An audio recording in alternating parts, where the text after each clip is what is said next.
Fala pessoal, muito boa tarde. Mesa cheia.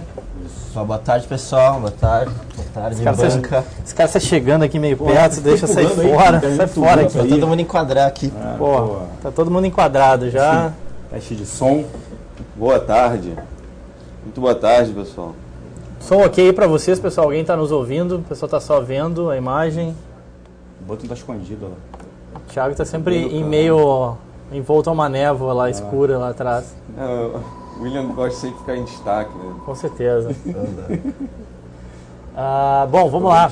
Começando, a gente está aqui com o Davi Quixadá, é isso, Davi Quixadá? Isso.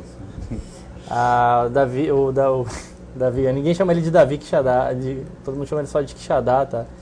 Ele trabalha aqui na nossa mesa institucional, veio aqui nos explicar, nos ajudar a explicar uma operação que aconteceu aí no início do ano, que mexeu com alguns papéis que ganharam participação no índice, chamou atenção realmente. Não sei se muitos de vocês viram, mas óbvio, perceberam, né? BB Seguridade caindo, a Ambev também teve um movimento estranho nos primeiros dias do ano. Chamou atenção e atribuído muito a uma operação chamada de Cash and Carry. E aí a gente trouxe um cara que é especialista não em Cash and Carry, mas em diversas operações de trade eletrônico. Então pediu para o Quixadá dar a palavra para o Quixadá se explicar, falar tudo aí, falar com o pessoal. Tá bom, tudo bem. Na verdade é uma operação, ela é muito simples e ela já tem no mercado há muito tempo. Ela se dá por uma distorção natural que tem quando você compõe o basket da carteira na proporção que ele deve participar dentro do índice versus a cotação do índice online. O que acontece é que nem sempre o índice futuro está traduzindo o que seria o basket inteiro que compõe o índice carregado pela taxa de juros no período. Geralmente ele trabalha com um certo deságio, porque ele tem uma fluidez maior, ele tem um atrativo maior para o gringo, porque só paga ajuste, não tem que ter mobilização de caixa, então ele trabalha com alavancagem. Então as tesourarias, principalmente gringas, elas montam exposição Brasil, independente de o índice traduzir ou não o que é a economia real brasileira, mas eles mantêm a exposição Brasil no índice futuro. Então dá a dinâmica ao índice futuro diferente da dinâmica da carteira que a compõe.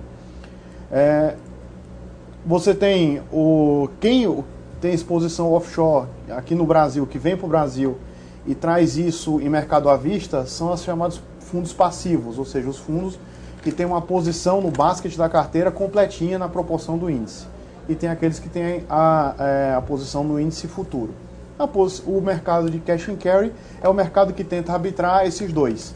Ou seja, se o índice está muito desagiado em relação à carteira, ou seja, ele está muito abaixo do que seria o carrego da posição na carteira, no basket, você compra o índice e vende a carteira.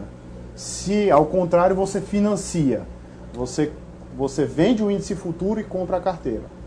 O que acontece é que ao longo de 2013, pelo baixo desempenho da Bolsa, que se refletiu muito mais no deságio do índice, a carteira ficou numa posição maior revertida. Quer dizer, as pessoas estavam comprando o índice futuro e acumulando posições compradas em índice futuro e vendidas na carteira.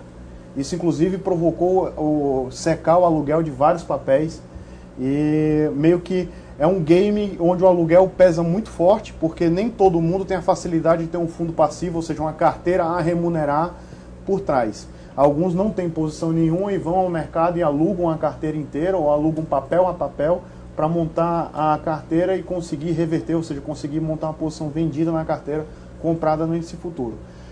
Buscando taxa isso, tá? Você consegue traduzir os pontos de reversão e de financiamento em CDI, mas obviamente que essa tradução não é feita de bate-pronto, porque cada um tem um custo diferente para alugar a carteira. Então, geralmente se fala no mercado de cash and carry em pontos de deságio em relação ao índice. Menos 300 pontos, menos 400 pontos, menos 500 pontos. Em 2013 chegou a bater mais de 1.000 pontos. Então, assim, foi um deságio muito forte, realmente. Isso foi, principalmente na época que a OGX estava com um aluguel extremamente difícil. Então, permitiu que o deságio, ou seja, que o deságio abrisse e não tinha mais gente para arbitrar, porque muita gente já tinha montado posições anteriormente.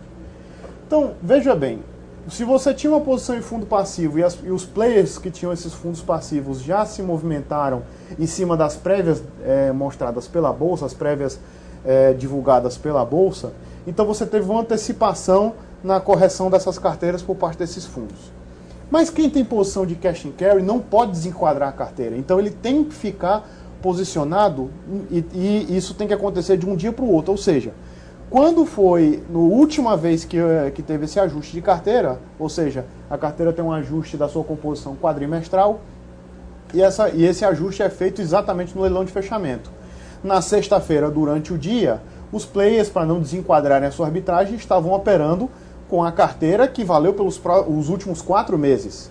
E tinham posições nessas carteiras dos últimos 4 meses. Segunda-feira de manhã já valeria uma outra carteira. Então o que acontece? Esses players todos que estavam acumulando uma posição gigantesca de quase 130 mil baskets, 130 mil índices futuros, em posição revertida, o net é esse, tá? Para quem acompanha o mercado, o net é esse, 130 mil contratos, mais ou menos na época, né, de sexta para segunda-feira, eles tinham que, no fechamento, adequar suas carteiras. Então, todos os papéis que tiveram uma diminuição na sua participação no índice, na posição vendida, eles tinham que comprar.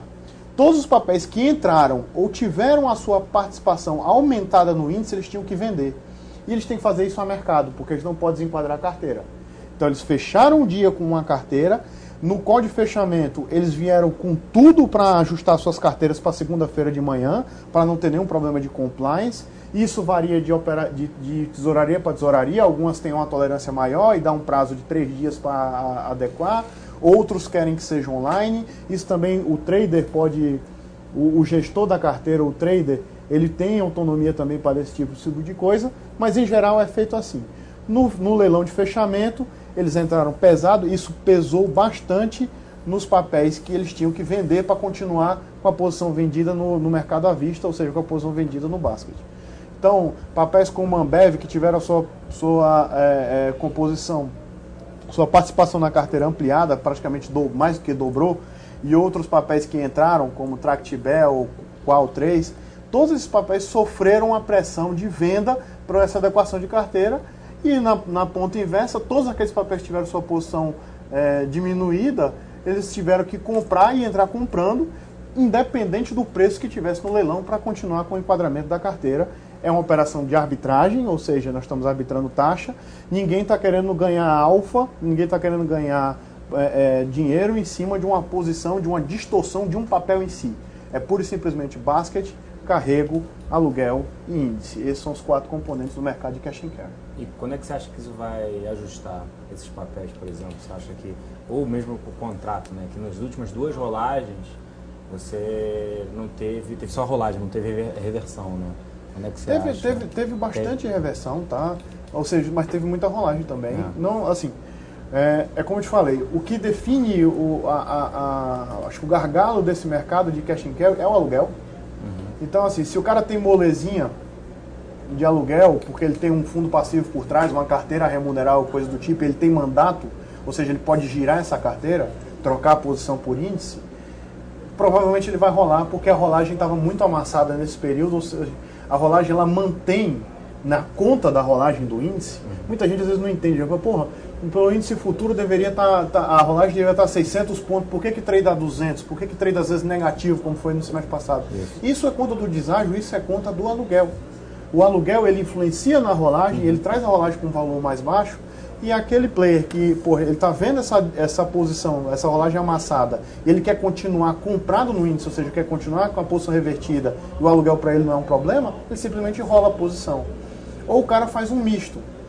Ele rola uma parte, que foi o que aconteceu com um player grande aqui na casa, ele rolou uma parte da posição, e a outra ele resolveu take profit, ele resolveu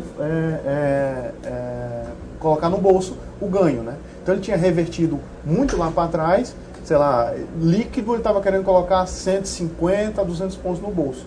Uma parte ele achou que ele poderia ganhar porque a reversão continuava boa, então ele rolou a posição para fevereiro, e para o índice de fevereiro, e uma parte ele colocou no bolso, mas inclusive ele já financiou tudo de volta. Entendeu? Beleza, a gente tem uma pergunta aqui do Peterson, se tu acha que esse movimento deve se repetir nos próximos vencimentos do índice. Sim. O mercado, por enquanto, está revertido e deve continuar revertido. Veja bem que é um movimento diferente da pressão que teve nos papéis.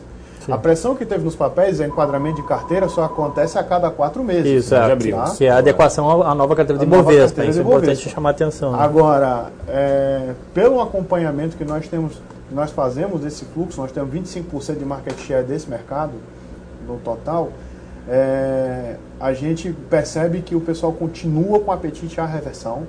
Não existe nenhum indício de que o mercado vá virar para financiamento, entendeu? E muito do que trazia um pouco de fluxo de financiamento, é bom que se diga isso, é um detalhe importante, nem sempre o gringo está interessado em ganhar mais do que o CDI, porque independente do CDI, o gringo às vezes ele tem uma carteira que é total return, ou seja, o que interessa para ele é taxa. A taxa lá fora está baixa, está tipo 0, 2%, a taxa no Brasil, o CDI está 10%. Então, se o cara consegue fazer uma posição 80 do CDI, ele já está remunerando bem o dinheiro do cliente dele.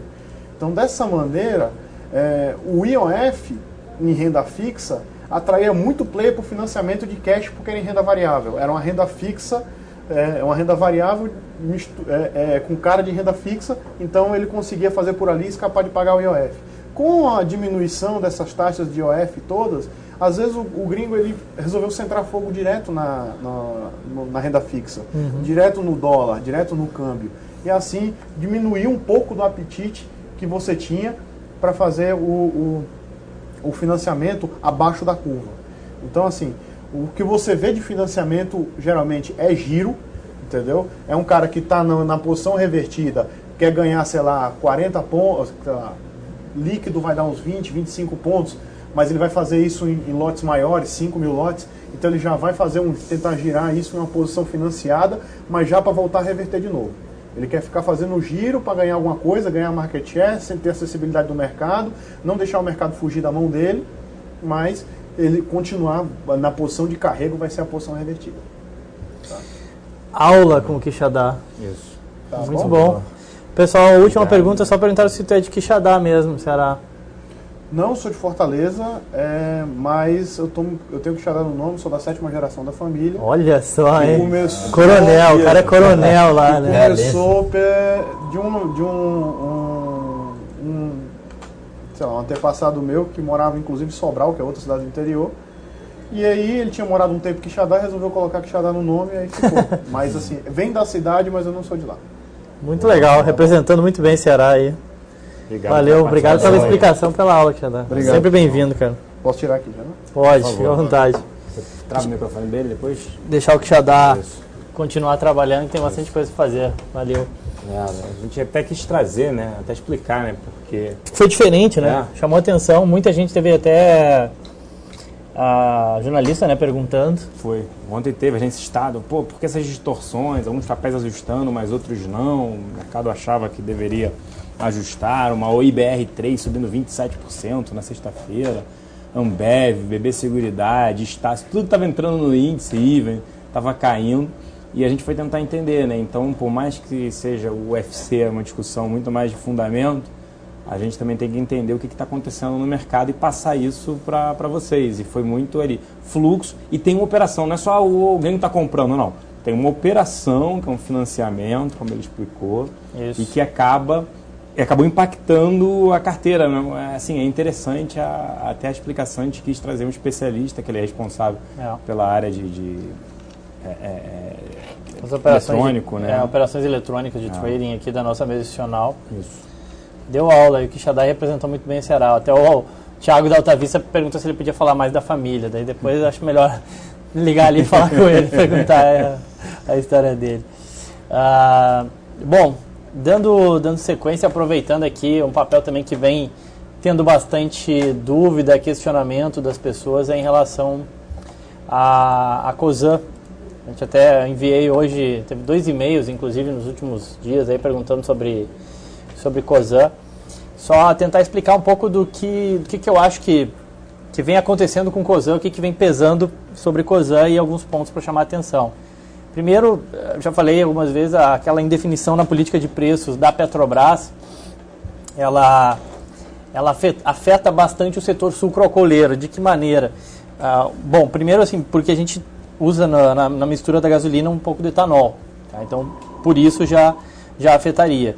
Ou seja, a quantidade assim, demandada ou uma tentativa de eventualmente reduzir o preço de gasolina poderia se dar através do aumento da mistura do etanol. Então, isso faria com que uma demanda adicional por etanol surgisse. E isso poderia, obviamente, também afetar o preço de etanol. Um outro ponto, e o mais importante, é muito mais de longo prazo, de perspectiva de preço. Hoje, a gasolina é regulada pelo governo. Então, ela não sobe ao sabor do preço internacional do petróleo. Então, o que isso quer dizer? Quer dizer que o governo, eventualmente, subsidia a gasolina. A gente sabe disso via Petrobras. Se isso é verdade, a gasolina ela é um combustível substituto ao etanol, ou o etanol acaba sendo o substituto à gasolina, né? Só que quando tem o preço do teu substituto estagnado, ou seja, ele não sobe, o preço do etanol também tem um teto, né? Que é aquela relação de 70%. Então, se não valer a pena, ninguém vai botar etanol, simplesmente porque é mais saudável, digamos assim, para o planeta. Isso para um produtor sucrocoleiro é muito ruim, porque ele tem custos crescentes, seja de fertilizante, custo da terra, mão de obra, maquinário agrícola e eventualmente ainda tem alguma quebra de safra que pode atrapalhar ele. Fora as dificuldades logísticas que o nosso país enfrenta. Então ele tem e por outro lado ele tem essa barreira de preço, ele não pode subir muito etanol, senão ele não vai vender. Então isso afeta muito a percepção do investidor de longo prazo do setor sucrocoleiro. Ou seja, para que ele vai investir no aumento da área plantada de cana ou no aumento da moagem se ele não sabe qual que vai ser o preço que ele vai conseguir no etanol lá na frente? Por isso que a política de preço era muito importante para o setor sucrocoleiro como um todo. Um outro ponto, né, que vem chamando a atenção, muita gente vem falando de arrefecimento da venda de veículos. A gente vem de um crescimento muito forte da venda de veículos, tende a arrefecer esse ano, tende a diminuir realmente a venda de veículos e isso obviamente impacta na demanda por combustível. Seria um outro ponto para afetar a Cosan. Outro ponto, aquela briga com a LL no âmbito lá da Rumo Logística. Na verdade, quem corre em maiores perdas aí é a LL, que tem que pagar multa por não conseguir entregar aquilo que ela contratou com a Cosan dentro da Rumo Logística, ou seja, o transporte de açúcar e de cana contratado com a Cosan. A LL não consegue entregar e com isso ela tem que pagar multas para a Cosan. Óbvio que para a Cosan também é ruim, óbvio que ela não tem a solução logística que ela havia contratado junto com a LL. E um último ponto ainda seria uma justificativa que muitos investidores já tinham Cosan e acabaram aproveitando ou para botar no bolso ou para reduzir a exposição ao ativo frente a esses receios que se tem. Tudo isso surgiu de conversa com muita gente, porque todo mundo estava realmente querendo entender o que estava acontecendo com o Cosan, que não parava de cair. Não houve nenhuma alteração no sentido da percepção, seja de investidores institucionais, seja de sell-side tradicional, seja de analistas de mercado, dizendo, olha, mudou o cenário, Cosan agora não é mais buy, agora é para não ter mais Cosan. Ninguém mudou.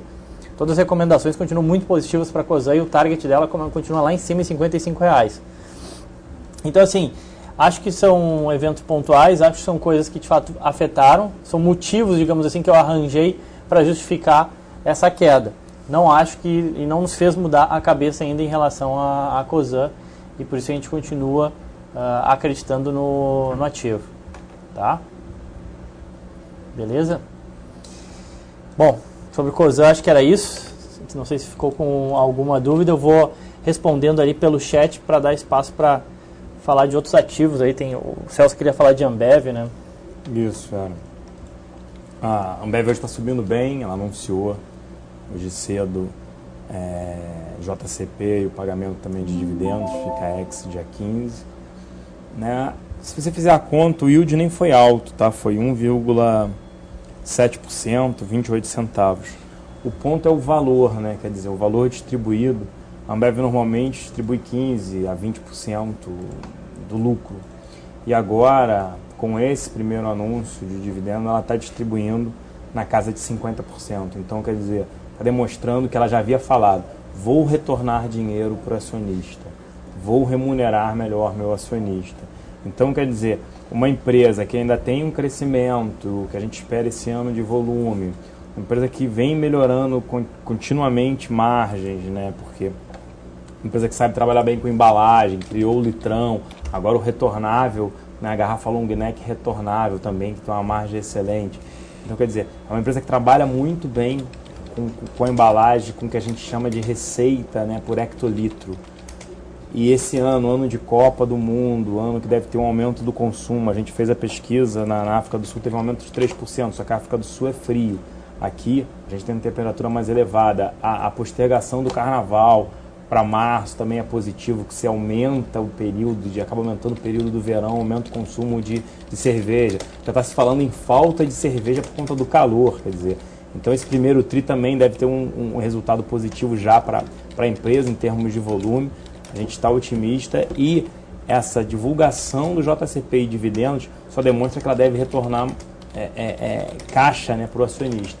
Isso, fazendo uma conta aqui simples de Ambev, de quanto é que poderia ser o yield, porque historicamente aquilo que a gente falou é entre 15% a 20%, se ela distribuir um lucro, né, que é esperado para esse ano, na casa de 14 bi, se ela distribuir 7 bi, ela está, né, tá com valor de mercado 7,270, ainda seria ali um yield na casa de 4, 5%. Né? Começa a ficar uma empresa também interessante em termos de yield, porque é uma empresa geradora de caixa, paga baixo o dividendo, porque justamente ela também tem essa parte de investimento. Se ela começar a retornar mais dinheiro para o acionista, que pelo menos foi essa sinalização, é interessante. E lembrando que a gente colocou ontem, né, a gente substituiu Itaú e colocou a Ambev na Top Pick, muito por conta de... bateram muito no papel por conta da carteira teórica do Ibovespa. Ela vai aumentar a participação nas próximas prévias, né, final de abril para início de maio. A gente acredita que ela ganhe participação, porque a metodologia, se ela tivesse já começar na carteira Ibovespa, pela nova metodologia de valor de mercado, ela já começaria com entre 6% e 7%. Então, até o final do ano, ainda tem esse fluxo positivo dela aumentar a participação na carteira Ibovespa, que subiu de 1,7% para 3,7%. De Ambev, é isso. A gente continua otimista com o papel aí para esse ano de 2014. Boa. E, bom, aproveitando já que eu falei de ALL e Cosan, Kim, me explica o que está acontecendo com a ALL, para onde vai esse negócio? A ALL, enfim, eu ia fazer um comentário porque saiu uma notícia hoje do governo, enfim, já tá com um news flow muito negativo em cima da empresa, toda essa parte desse contrato com a Cosan e mais o governo em cima. Quer dizer, a notícia que já vem saindo e foi reforçada hoje é que o governo tá tem um mal-estar do governo com a ALL, principalmente por causa dessa má condição da malha ferroviária, quer dizer, uma má manutenção e uma operação ruim da ALL. Então o governo está em cima, até porque vai ter concessão de ferrovia, enfim, e vai ter algumas interligações ali. Então o governo se mostrou bem, assim, não vai ter nenhuma sanção drástica por parte do governo em cima da ALL, mas ela se mostrou bem descontente com a empresa, enfim, dando declarações todos os dias de que vai ficar em cima, vai começar a fiscalizar de perto essas linhas e, enfim, muito por causa também do descarrilamento que teve recentemente, em final de novembro, começo de dezembro, enfim, que é uma das principais vias da ALL, que corresponde a 65% do EBITDA da parte de ferrovia. Então, assim, o news flow bem negativo, assim, essa notícia de hoje não é nada que não era sabido, mas reforça, então mantém o news flow negativo em cima do papel, a gente não fica bem cético com relação à ALL, não vê nenhum trigger de curto prazo, assim, tudo que pode vir a acontecer de bom já tá no preço, todo mundo sabe que o que a gente tem é um monte de notícia negativa em cima do papel, então a gente não vê nenhum movimento não vê nenhum porquê da ação performar no curto médio prazo. Então... Não, foi uma tempestade, né, cara? É descarrilhamento, arrumo, logística, daí o governo vai em cima. É tudo. E descarrilhou com morte ainda, né? Que é sempre muito chato, muito ruim, assim, pra empresa. Óbvio que familiares nem se falem, né? Não quero nem entrar nesse mérito. Mas para a empresa chama mais atenção ainda das ineficiências dela, né? Perto das licitações. Discussão de licitação, possível perda, quer dizer. Aí a empresa vale zero, né? Porque você vai devolver o ativo, vai ver quanto é que ela teria. E se ela não fez manutenção, se ela não reinvestiu, o reembolso que teria do governo para ela ou de quem ganha a próxima licitação vai tender a zero. Então é muito ruim. Querendo ou não, se ela mantém também, vai ter que fazer um investimento alto para correr atrás do que não foi feito ao longo aí de todo se esse questiona, tempo. ela investiu para manutenção, investiu para crescer, não investiu ou não vai investir porque ela fala que eu não quero saber mais de concessão, Exato. vou entregar isso. Então, Ela até emitiu um fato relevante, dizendo, basicamente, o fato relevante dizia, grosso modo, né, que, cara, eu venho fazendo tudo certinho, venho trabalhando, ela falou dos investimentos que ela fez, da melhora que houve. Basicamente foi ela dizendo, olha, eu estou fazendo tudo certinho, está sendo meio equivocado todo esse ataque, digamos assim, que eu estou tendo, né? Foi mais ou menos isso, traduzindo esse fato relevante. Mas vamos ver, assim, por hora a gente não dá para ter. É isso quem compra ou vende? Fica longe. Fica longe. Fica longe. Boa. só tem acho que um questionamento de Ambev, né? Só para responder. É da distribuição de dividendos. Era uma mega fábrica em Ponta Grossa, no Paraná, é incompatível com a distribuição de dividendos. Só para ter uma ideia, se ela distribuir 50% do lucro dela, ainda sobra esse ano 6,5 bi. Real. Investir de reais. Pô, se ela vai gastar 500 milhões de reais para construir uma fábrica, é peanuts perto do tamanho. Então não interfere no cronograma dela de investimento, que tende a se reduzir, dado até porque o volume no terceiro TRI de venda de cerveja no Brasil caiu 5%. Beleza. Acho que vale a pena, já que eu tava falando, só comentar de Fleury. Oriano quer falar. Não, é que é só para depois passar direto para alguém não ter que ficar cortando. Fleury hoje saiu uma notícia mais detalhada sobre a possível venda do Fleury para alguns private equities que já estão estudando, enfim, precificação e fazendo due diligence, etc. Ontem já tinha saído uma notícia na Exame, hoje cedo saiu no valor um pouco mais detalhado, mas basicamente o que está acontecendo aqui, os médicos fundadores que têm hoje 41% da empresa, eles estão procurando comprador para vender essa parte.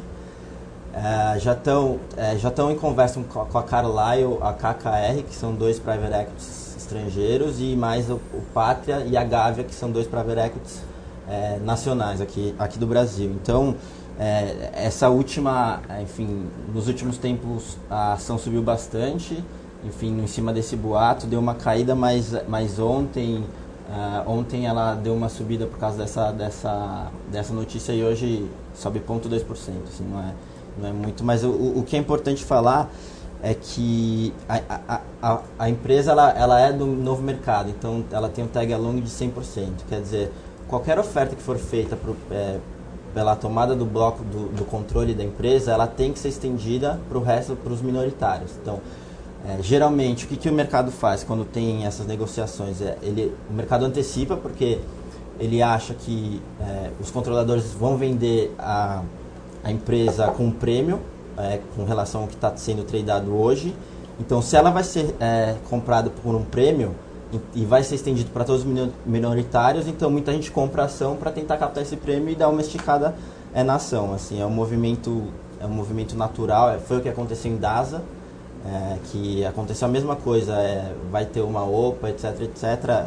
Ela andou antes do anúncio, quando anunciou andou mais, e é o que está acontecendo com o Fleury. A ação está andando e só está à espera do edital, enfim, para ver como é que vai ser, se vão chegar a um acordo de preço, e se tiver um prêmio, a ação teoricamente tende a corrigir de zero.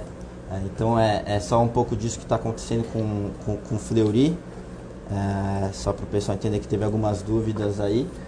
E eu sei que eles vão perguntar se é compra ou venda. É óbvio, a gente vai perguntar, tá se antecipando, tá ficando esperto. Eu nem ouço mais o que tu fala, só espero pra tu acabar de perguntar. Tá 19 vezes lucro, tá, para esse ano. Exatamente, assim, a minha cabeça para Fleury é o seguinte, assim, eu gosto do fundamento da empresa, mas ela tá passando por uma reestruturação, uma expansão da marca Fleury. Então, tá tendo muitos gastos, perda de margem, etc. Então, é um case de longo prazo.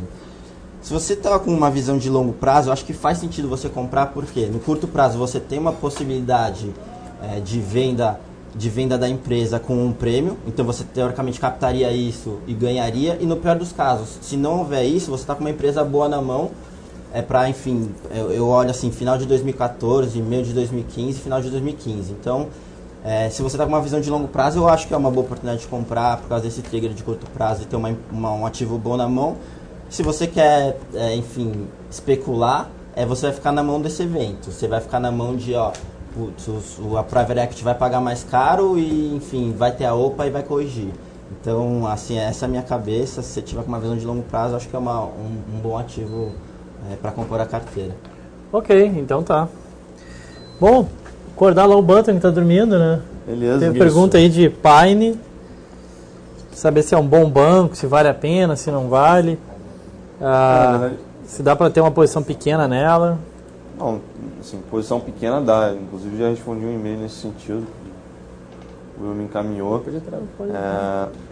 No setor de bancos médios, o ambiente está um pouco desafiador. Nesse período, dada a concorrência, excesso de liquidez, as instituições estão retendo. Então, se está difícil para desenvolver margem financeira com o cliente, apertar em termos de custo e evoluir lucros para instituições financeiras grandes que têm potencial de ganhar, de ter algum ganho de escala, né?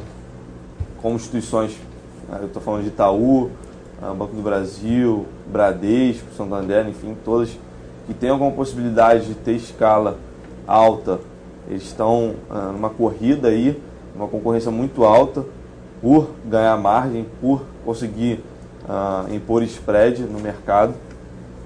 Apesar de uma Selic maior, a maior parte das instituições financeiras está com um ambiente um pouco mais desafiador, né? Até por causa do ambiente doméstico também, que é um crescimento econômico menor.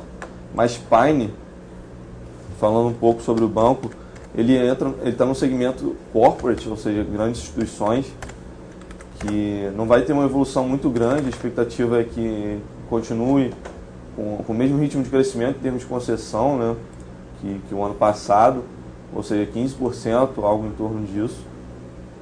A inadimplência também não vai ser problema, só que o desenvolvimento de lucros pode ser comprometido, né? Se você não tem uma concessão alta, você também não tem margem. Então, em termos de crescimento, esse que é o problema. Mas Pine agora está 0,8 book, ou seja, 80% do valor do mercado é o patrimônio. Você tem um yield muito alto para esse tipo de banco, ele entrega retorno acima do custo de capital, ou seja, se fosse para adquirir uma instituição de médio porte, instituição financeira desse tamanho, eu preferiria entrar em Pine agora pela distorção de valor. Eu acho que é isso. Pine é uma boa oportunidade, mas não dá para entrar com toda a convicção não, até porque o setor tem sofrido um pouco nesse ambiente um pouco mais desafiador. Acho que é isso, na verdade. Está com yield alto, entrega retorno, acho que valeria a pena até ficar em linha com o patrimônio, né? Digo, valor de mercado. Então pode ter uma upside aí de 15%, 20%. Beleza? Beleza, então. Aproveitando o tema, pode falar sobre o Banco ABC. O pessoal do Centro-Norte já perguntou. Sempre pergunta, né, da ABC. Tá no mesmo barco, né? Pergunta bem recorrente, né? Na verdade, a ABC é outra instituição bem líquida. Tem um controle muito bom, sabe operar. Não tem só capital, né? Tem know-how também. Ele é controlado, como eu já disse aqui várias vezes, é controlado pelo Fundo Soberano do Kuwait, o Banco Central da Líbia. Então, sempre que tem algum problema no Oriente Médio, o banco acaba sofrendo. Não é a maior distorção, entrega um bom resultado. Diria que entre os bancos médios é o que tem maior ROI, ou seja, retorno sobre patrimônio, gira algo em torno de 16%, ou seja, poderia tradear um pouco acima de book, só que não é a maior distorção que a gente observa nesse segmento, porque o banco está no mesmo nível de patrimônio, ou seja, não é nada absurdo, não tem um yield alto, e também ele na verdade opera num segmento bem próximo do Pine, né, que é as grandes instituições. Não vai ter uma inadimplência absurda, mas também vai ter que seguir naquela mesma regra. Não vai ter evolução de margem alta, vai continuar bem líquido e assim, vai ter que controlar bastante os custos para que haja evolução de lucro, né? Então, Tá explicado aqui por que ele perguntou. Ele tá comprando LCI no ABC, ele tá preocupado se pode quebrar ou não esse banco. Pô, Não. Com o pai que ele tem, Com o pai que tem é difícil, meu. Exatamente. Esse aí tá parar tranquilo. quebrar, pô. Em termos de funding, acho que o banco é bem confortável, entrega retorno, não tem porquê se preocupar nos próximos 6 meses, por mais que a LCI não tenha liquidez. Ou seja, o investidor que vai optar por adquirir uma LCI para os próximos 6 meses, é bem difícil sair da posição, mas para os próximos 6 meses não teria problema não. Lembrando que a LCI ela é coberta pelo FGC, né? Ou seja, qualquer problema, lógico que tem o custo de oportunidade. E o limite, né, também, que é... Exatamente, tem um limite de 250 mil reais por CPF aplicado. Isso aí até beneficiou os bancos médios, deu mais um pouco de garantia. Antes era 70 mil, foi para 250. Tem o DPGA também, que é garantido, mas enfim, LCI sem liquidez, enfim, aproveitando. Eu estou vendo aqui no chat o pessoal falando sobre intermédio. Aí te apertou, né? Intermédio, na verdade, assim, eu já vi muito banco médio, e eu inclusive fui de renda fixa, né? Então eu estava acostumado a ver esse tipo de taxa. Intermédio, no meu tempo, estava pagando 101% do CDI, sendo que era um banco médio. Então você começa a se perguntar, né? Por que ele paga 101% do CDI com liquidez diária para o CDB? É um banco médio que não tem tanto privilégio assim, não é vinculado a um grupo econômico muito estável. Então, se fosse para ficar no intermédio, eu ia aproveitar para ficar no CDB com liquidez diária. Né? Eu não estou dizendo que o banco vai quebrar daqui a 6 meses, mas se for para ter uma tendência bem conservadora, eu ficaria aí com o CDB de liquidez diária que está pagando, acho que está pagando ainda 100% do CDI. Então, é bem atrativo, você pode tirar a qualquer momento. Enfim. Pode comprar, então. Compraria o CDB com liquidez diária. Já falei. E LCI do Pine ou do ABC, tranquilo também. Mas LCI, aquele 720 dias ou 360 dias de intermédio, eu já ficaria um pouco mais reticente. Tomar esse risco, essa taxa, né? Exato. Esse é o questionamento, né? É um banco um médio. pouquinho mais, 101%. Você tem que sempre se perguntar aquela relação de risco-retorno, né? O banco está pagando acima do CDI. Ou seja, ele tem que ter um retorno maior, tem que aplicar spread nesse ambiente um pouco mais desafiador, sendo uma instituição pequena. De crédito crescendo menos. Exatamente. Esse ano deve Então, ser outro ano, assim. Eu fico bem reticente de tomar uma LCI sem liquidez por um prazo de 1-2 anos. Boa, Thiagão, boa, isso aí, gostei. Bom, teve gente que perguntou sobre TIM. TIM não tem muito o que falar, é muita especulação se vai ser vendido ou não. Enfim, o papel explodiu, vai continuar explodindo aí, ou vai continuar oscilando muito ao sabor desse monte de notícia aí que vem pegando no papel. Sobre o Brasil Foods, né, a gente, enfim, dor de corno de não ter chamado um céu aqui no papel. Tempo atrás a gente conversou bastante, né, na casa dos quase 57, 56, a gente conversava bastante, mandar sair, mas o mercado estava muito comprado na ideia de que ia mudar o case da empresa. O conference foi até bem animador, o conference com o Abílio Diniz, mas a verdade é que a empresa estava bem cara, né? E toda essa realização que teve trouxe o papel mais para dentro da realidade. Então não dá para dizer que Brasil Foods hoje está barata, não, tá? Para ter uma noção, ela negocia no mesmo múltiplo aí de Estácio e Cielo, por exemplo. Então assim, com um cenário que, a meu ver, não é tão bom assim, e uma empresa que não é tão, ou pelo menos, empresa não, um business que não é tão redondo, tão simples, tão bom quanto o business de educação, ou mesmo de adquirência e meio de pagamento. Depende se está no mercado externo, dólar, matéria-prima. Então, assim, óbvio que tem sua atratividade, acho que dá para ficar de olho, realmente sofreu bastante. Acho que daria para ficar mais convicto aí por uma compra na casa dos 45, para pensar, olhar com mais carinho para comprar. Esse 47 alto ainda ficaria de fora, tá? Beleza? Então, sobre Brasil Foods respondido. Eu ia só aproveitar, chamar a atenção aí de 2 papeizinhos, né? Bisa e Marfrig. Marfrig soltando umas notícias importantes. É um case ainda muito de crédito, tá? Então, assim, tem uma teoria chamada Dogs of Down Theory, que é basicamente o seguinte: compra aquilo que caiu muito no ano, que especialmente de índice, né? Que provavelmente tu deve acertar em algum outro ativo, e esse é algum outro ativo que tu acerte, ele vai dar uma porrada muito forte. Isso é uma teoria, tá, pessoal? Não estou falando que tem que fazer isso. Vale a pena dar uma estudada. Marfrig eu acho que se enquadraria bem nesse caso. Hoje eu não vejo por que comprar. Também acho que vender nesses níveis a R$3 e pouco já é demais, tá? Mas é uma empresa que hoje a dívida dela vale 4 vezes o valor de mercado da empresa. Tem uma dívida boçal. Atua num setor nada óbvio, nada simples, nada fácil.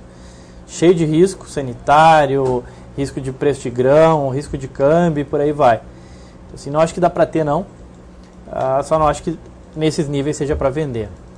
E a Bisa, aquele callzinho aí para quem quer... A gente tem até falado bastante, eu lembro que a gente falou a coisa de um mês, estava R$1, em torno de R$1, estava chamando a atenção justamente do papel, que hoje ele é o mais barato quando a gente olha, né, o valor de mercado sobre patrimônio, né? O valor de mercado sobre patrimônio dela, mesmo com essa alta aí de 10% em 30 dias, é de 0,25.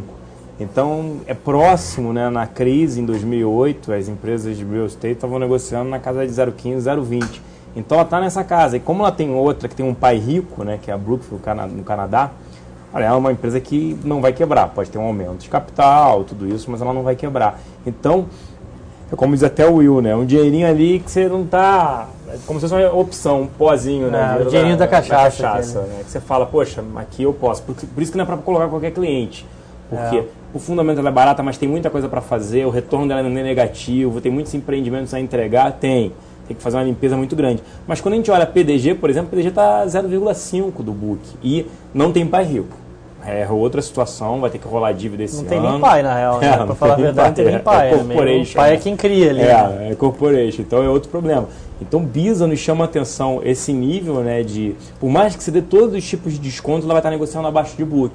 Então, é interessante, mas justamente é uma aposta, eu diria. Não é, fundamento, tá barato e compre. Não, seria muito mais uma aposta de comprar o papel, tá? A gente gosta, obviamente, no nível um pouco mais baixo do que ela está agora, mas nos chama a atenção, R$1, 1,05, comprar e meio que esquecer, toma esse dinheiro aqui, eu não estou precisando desse dinheiro, coloca lá e esquece ele, passar um ano, está resolvendo os problemas tudo mais, ela pode estar ali a 1,30, 1,40. Então, é chamar a atenção justamente que não é só, esse caso aí não é só fundamento. Chama a atenção o desconto dela e em relação até ao setor que negocia na casa de uma compra especulativa, tá? Só bem salientando isso, não é uma compra fundamentalista, é uma compra especulativa que a gente acha que faz algum sentido, né? Ou seja, apostar que a empresa não quebra, apostar que já precificou bem, está realmente muito mais barato que as demais, enfim, teve motivo para isso? Claro que teve, né? No papel caiu que ela caiu sem motivo. Claro. Mas a gente acha que para quem gosta de se arriscar, para quem quer, quero alguma coisa para eu me arriscar. Isso. Então, esse seria o caso. Risco retorno. Tá bom? Eu acho que é isso, a gente está até com o tempo estourado. Estamos estourados aí, a gente infelizmente vai ter que acabar. Enfim, quinta-feira estamos de volta aí de novo para falar mais coisas com vocês, tá bom? Okay. Beleza, pessoal. Bom dia a todos, bom almoço aí. Igualmente, uma boa tarde a todos. Obrigado, Kim. Valeu, pessoal, boa tarde. Valeu, gente, abraço. Abraço.